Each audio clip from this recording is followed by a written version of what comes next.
Para business leaders dan intellectual business community, kita lanjutkan diskusi kita hari ini. Where is advertising going? Kemana duit kita yang kita spend untuk advertising yang seharusnya kita gunakan yang paling efektif? Pertanyaannya itu. Makanya kita hari ini kita berbicara dengan Pak Indra Abidin sebagai founder dan chairman dari Fortune Indonesia yang telah puluhan tahun menangani marketing communication termasuk advertising di Indonesia ini, dan beliau juga sebagai ketua International Advertising Association saat ini yang bermarkas di New York dan beranggotakan 79 negara ya, dan beliau merupakan orang Asia kedua yang memimpin IAA ini. Pak Indra, mungkin kita ingin mendapatkan pertanyaan dari audiens ya. Silakan Dr. Singgi. Tadi awal disebutkan bahwa sekarang media ini sangat banyak sekali, dan televisi pun juga sangat banyak sekali. Kalau kita bicara kira-kira hampir 20 tahun yang lalu, televisi kan hanya ada satu yang boleh beriklan. Sekarang sudah banyak, seperti disebut kalau tidak salah 40 atau berapa gitu Pak. Dan medianya juga sudah sangat banyak sekali. Yang kedua, orang sekarang mulai berpikir bagaimana mencari yang lebih murah. Tadi menuju ke sana. Tapi saya juga berpikir bagaimana kalau murah tetapi tidak ada hasilnya. Menurut saya itu adalah mahal sekali. Karena berapapun murahnya kos, kalau dibagi nol berarti menjadi tidak terhingga. Jadi menurut saya lebih baik mahal sedikit tetapi hasilnya bisa terukur dengan jelas. Nah, kalau Pak Indra sebagai pemilik industri farmasi dan ingin mengenalkan produknya, apa yang... Pasti OTC produk dong Pak ya? Ya OTC. Ya OTC ya. Ethical nggak boleh. Yang OTC produk. Apa yang Bapak lakukan untuk supaya advertising-nya itu bisa efisien tetapi ya efektif? Oke. Sebagai aplikasi yang langsung itu apa Pak? Terima kasih. Terima kasih Dr. Singgi. Jadi pertanyaannya adalah in general Pak, in general bagaimana saat ini cara yang paling efektif baik dari segi komposisi, dari segi type of marketing activities yang bisa digunakan untuk mempromote brand dari obat yang bisa kita beli di pasar bebas ya, jadi obat yang bukan obat resep. Nah, mungkin pasti secara general Pak ya, mungkin nanti ada tergantung obatnya apa, apakah kepada ibu, apa kepada bapak, apa kepada anak. Tapi in general seperti apa Pak kira-kira? Kita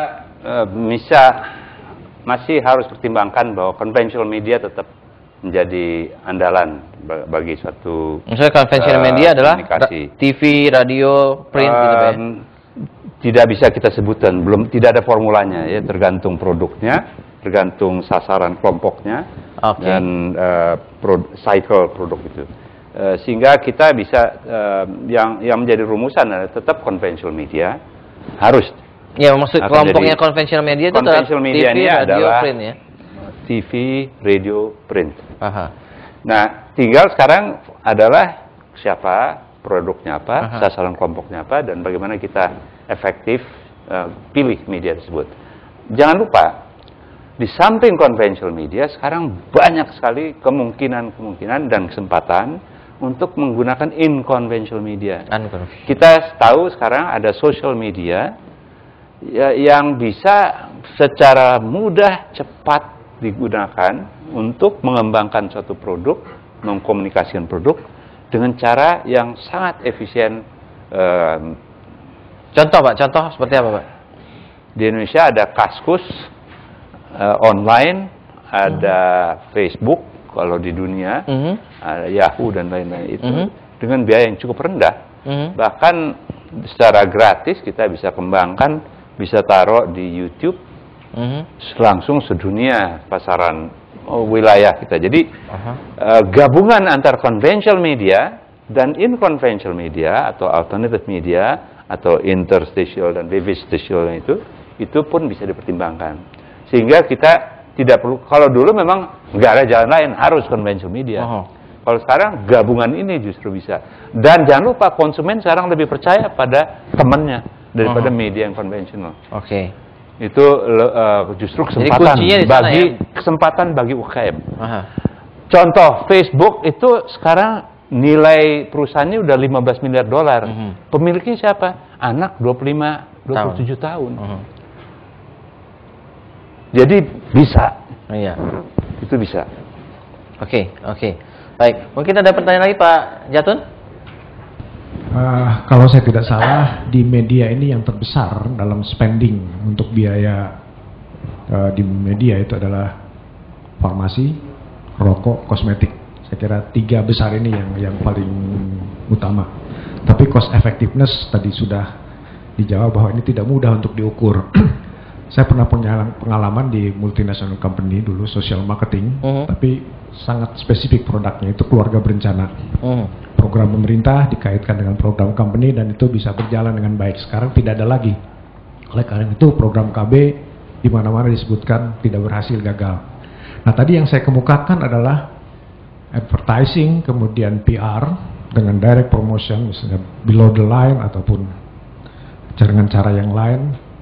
Gimana yang paling efektif, proporsional dalam persentase iklan ini? Karena saya pernah di farmasi, sekarang saya di kosmetik, kelihatannya ya masih tetap yang tradisional, yang jelas sekali bisa diukur lah. Tapi yang lainnya agak sulit diukur.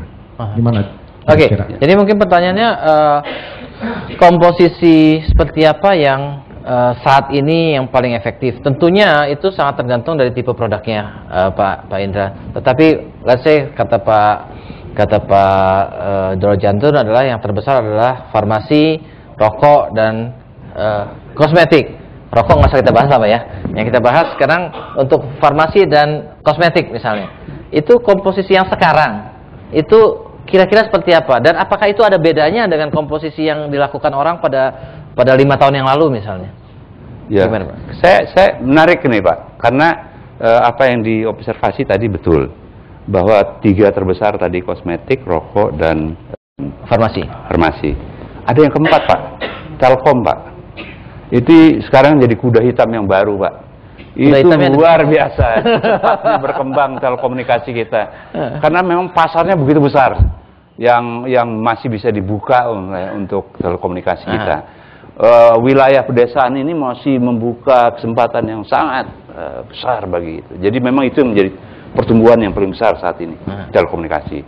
Yang kedua adalah tadi dikatakan bahwa KB gagal. Menurut saya tidak benar gagal. Yang terjadi adalah kebijakan pemerintah terhadap KB itu beda. Keberhasilan KB adalah tahun 80 sampai 95 sampai 97 98. Itu berhasil sekali, bahkan mendapat penghargaan dari PBB sebagai negara yang melakukan kampanye social marketing terbaik di dunia. Karena pada saat itu bahkan International Training Center for Population Family Planning itu di Indonesia, satu-satunya di dunia itu. Ya, dan kebetulan Fortune juga turut ya. Jadi Pak Indra yang punya pengalaman di sana ya. Jadi memang prioritasnya beda sekarang. Yang lain adalah formula apa, konfigurasi apa, media ramuan apa yang paling baik untuk produk farmasi. Tidak ada formula.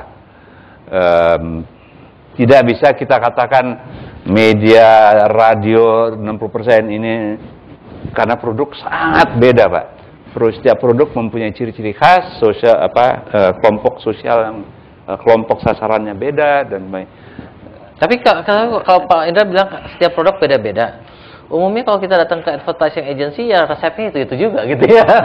Resepnya nggak jauh-jauh dari sana gitu ya. Saya nggak sependapat.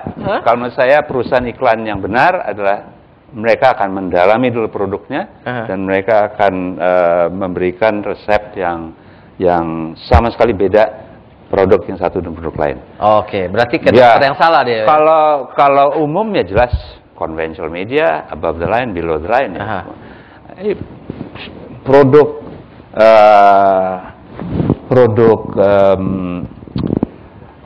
Sunsilk sama produk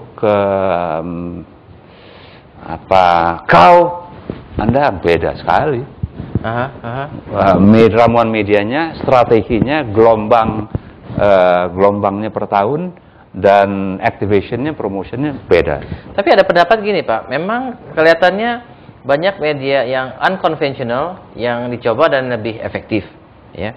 Dan itu biasanya orang yang mau mencoba itu adalah para product manager yang muda-muda, yang masih punya keberanian untuk mencoba, yang mau mencoba sesuatu yang baru. Tetapi begitu proposal itu sudah sampai ke marketing director yang relatif sudah tua, yang umur 50-an gitu, mereka akan bilang ya yang baru-baru ini belum terbukti. Jadi kebanyakan cut-nya di sana, Pak. Saya nggak sependapat. Jatahnya Pak Bun, Dr. Bun, itu sangat kreatif dan sangat berani mencoba yang baru-baru. Enggak, ini jadi kita ngomong usia, in general. Enggak juga. Enggak juga. Kalau menurut saya marketing itu banyak kreativitasnya dan usia tidak membatasi mereka. Banyak buktinya bahwa orang yang sudah tua pun berani menggunakan kreativitas yang baru-baru, mencoba yang baru-baru. Oke. Dan jadi, perusahaan periklanan yang benar lah, dia akan mempunyai strategi yang beda untuk setiap produk. Oke. Jadi kalau kita lihat komposisi 60-40 itu apakah memang dari dulu 60-40 atau tidak. Perubahannya gimana? Indonesia 60-40, Amerika tidak. No. Amerika dunia memang 60-40. Indonesia itu 50-an persen. 50-an persen. Media above the line itu 60%. Jangan lupa bahwa 10 tahun yang lalu 70% itu konvensional. 10, jadi dalam 10 tahun cuma geser 10%, Pak ya? Ya, jangan lupa lagi di antara 40% itu terjadi perubahan yang besar, dan jangan lupa lagi di antara 60% itu terjadi perubahan yang besar. Jadi dulu 20 tahun yang lalu atau 15 tahun yang lalu media cetak itu yang paling besar. 60% dari 60% itu. Sekarang media cetak 10% dari 60% itu. 30% dari 30%. Jadi terjadi perubahan. Oke. Pak Hendra, kita akan lanjutkan diskusi kita ke dalam segmen berikutnya. Jadi buat para business leaders dan intellectual business community, silakan buat Anda yang ingin berpartisipasi, silakan SMS ke 0896 Anda bisa bertanya, memberikan komentar ataupun memberikan pendapat tentang topik yang kita bahas hari ini ataupun program ini secara keseluruhan. Kita break untuk masuk ke dalam segmen berikutnya.